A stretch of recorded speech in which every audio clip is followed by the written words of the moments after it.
Hi, my name is LaSha. I am a CASA with King County Family Law, and I have been with them since 2020.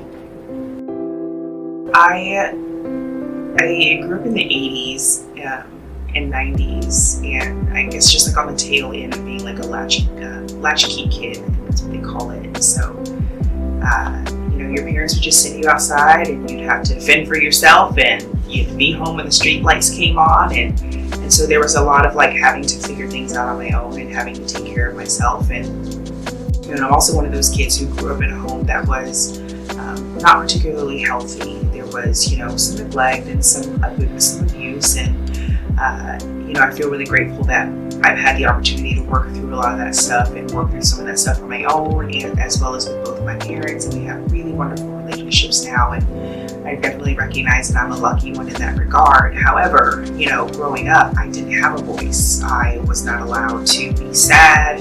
I was not allowed to be upset. We weren't allowed to talk about things that were going on in the home, outside of the home, and everything was very secretive. And I was able to exhibit two emotions, happiness, or really no emotion at all. And so, when things were happening as a child that were not right, there was nowhere for me to go. There was no one for me to talk to. There was no one to speak up for me.